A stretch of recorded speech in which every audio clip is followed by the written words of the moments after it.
Folks, even as we contemplate what is happening in our country right now, there's a new bit of information from the Ministry of Education. No doubt you're aware that we have national exams ongoing right now.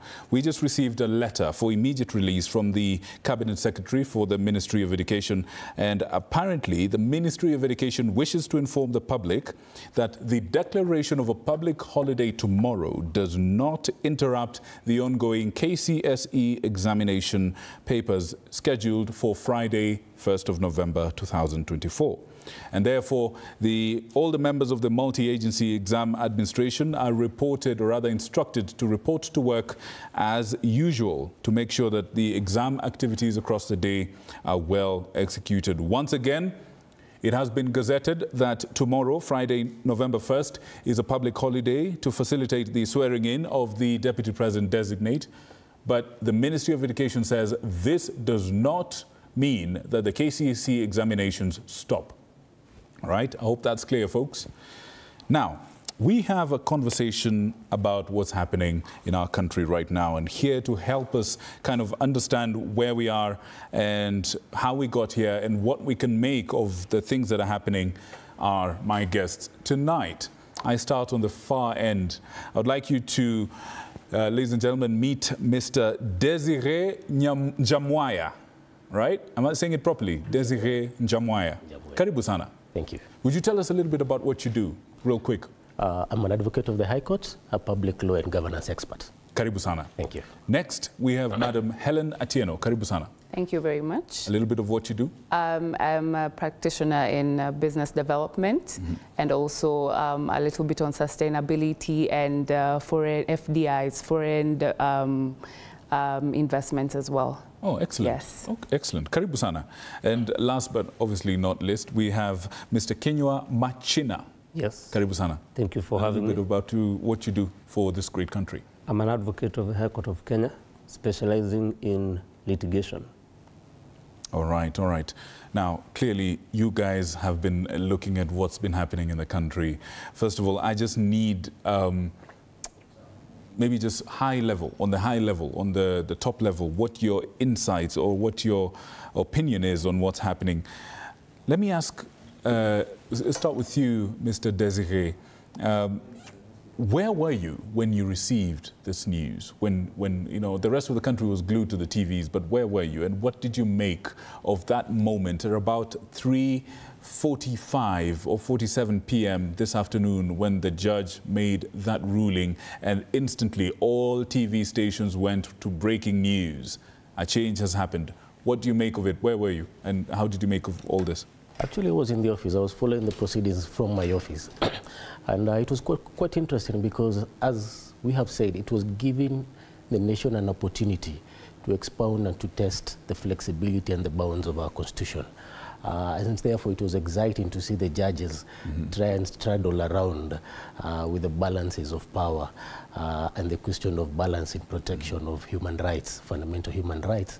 It was an interesting scenario to watch, and it gave me hope that indeed the Constitution is still speaking, and we still have an opportunity to let it speak to the full end for the betterment of the people. Excellent, and we shall get into some of the details in a bit, but also for you, where were you, how did you take the big change that happened today? I was in court, unfortunately, for the better part of the day, up to, I think, 4 p.m. But I was following on, it was a virtual court, so I was following on my phone as well. So I think I'll just reiterate what my colleague has said. We have a constitution that, unfortunately, we bled for. And the constitution speaks, and also politics speaks. So we have these two languages, and it was on the onus of the judges to sort of figure out and balance these two languages so that at least as a country we can be able to move forward, because politics, as I said, affects our lives. And in my practice of FDIs, that is the foreign direct investments, this period has been a little bit agitating for the investors. Right. I'd really like to delve a little bit into that in a moment, but let's get your views as well. Again, what do you make of what happened today at the courts? Yes. It's been quite a roller coaster in terms of what we've been subjected to the last few weeks. So it was something that was, I'd say for me, I expected it. And again, we, of course, respect the judges and the duty that they have under Article 165, 3D, when it comes to the interpretation of the Constitution. So it's a day where we got to see the roles of the Deputy President and also the issue of impeachment playing out in the court. So a little jurisprudence was developed today, as well as the days preceding the ruling today, because it was a continuous process. Because actually that was my next question, and I really just, let's delve in a little bit of legalese or whatever you might call it for our viewers. Were there any precedents or constitutional provisions that were particularly significant in this case? Yes, there were, and especially on the issue of impeachment. Those articles where the judges shed light on the issue of impeachment, and also on whether they had or they have jurisdiction, and whether it's also a political issue that is not justiciable, or whether it is properly in the realm of Article 165, 3B and 3D, which deals with the rights and the fundamental rights of an individual and also the interpretation of the Constitution. So we got to, they got to discuss that issue and also the functions of the Deputy President. The court, one of the things that the court said is that there cannot be a vacancy, and that a vacancy would, in the office of the Deputy President, would mean that there are some functions that have been given by the Constitution. With regards to the Deputy President, Article 147, 2, Subarticle 2, I think, where the court said that those functions cannot be delegated by the President to anyone else. So that's how the court determined that the Constitution did not intend, or the drafters did not intend, that there would be a vacancy at any point in time. However, we've had, there's an issue there, and lawyers have been debating that issue, as well as people who are interested in the Constitution.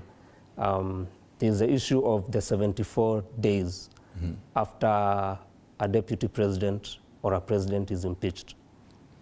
And the President, in the case where the Deputy President has been impeached, usually has 14 days to nominate a person to be the Deputy President. And the National Assembly has 60 days to debate and either to pass or to reject that name that has been forwarded by the President. So some are asking, and those 74 days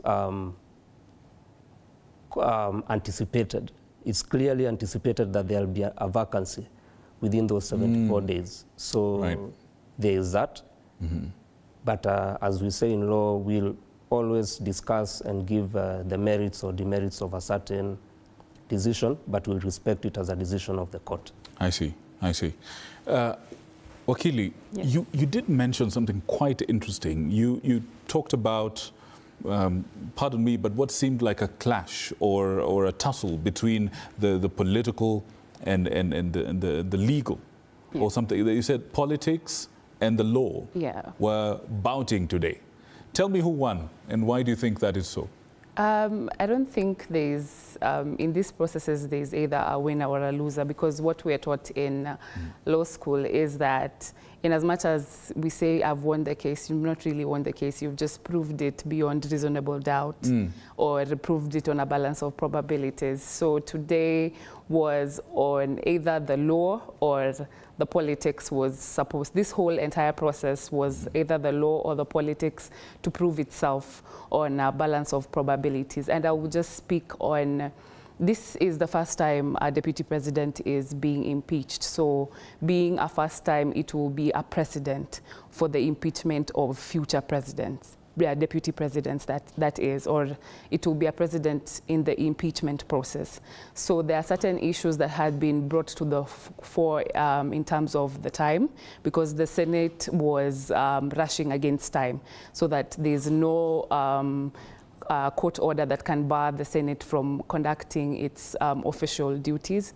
But at the same time, the former deputy president now has legal rights that are protected by law. At the same time, the petitioners, which were the general public, had issues that they wanted to be addressed, but it was more of politics versus the law and a rush against time. I think I can put it that way. So once again, who won? Nobody. Nobody won. But time will tell. Time will tell. Mr. Desire, talk to us a little bit about there's a bit of a niggle in that conversation. There was the issue of IEBC, you know, and then a lot was made out of that subject. What do you make of it, the so-called approval of the IEBC of the new, the DP designate? People are saying, we haven't seen by-elections in the country because IEBC is not properly constituted. How is it that IEBC was able to do that? How is this possible? I think it goes more to the substance of the petition.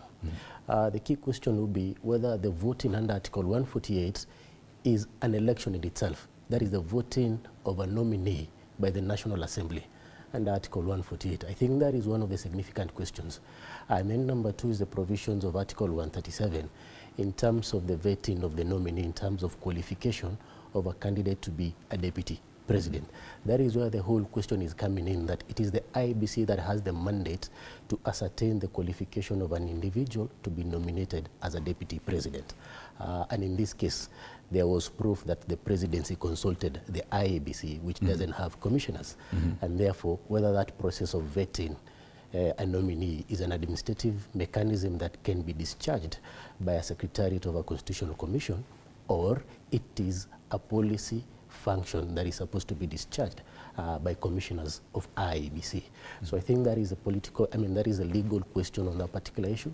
The other legal question is whether the voting process in itself under Article 148 by the National Assembly is an election by its very self, which is also subject to the provisions of Article 118, that any proceedings of Parliament must be subject to public participation, and in exercise of that particular process, it is a representative delegated power, such that the people are expected to be consulted on the nominee that is nominated by the presidency, and they themselves give their electoral vote or wish to their representative, then which the representative, that is the member of the National Assembly, may then be able to affirm or disregard. I think that is a political, legal question that is being sought to be answered in this process. Interesting. We're just about to take a short break, but do you think there's likely to be more debate around that, particularly the interpretation of this? Precisely. There's going to be much more debate, and in particular in terms of the whole question of the public participation. And remember the code said processes, constitutional processes. So as to whether that public participation which was carried out or wasn't carried out needed to have been carried out in order to go into the voting process of the National Assembly. That would be a significant determination question for the court to determine. All right. Interesting things raised by this first part of the conversation. We want to take a short break. When we come back after these messages, we'll look at what else is happening across our country, and then we come back to our eminent panel for a little more erudition. Thank you so much. Keep it right here.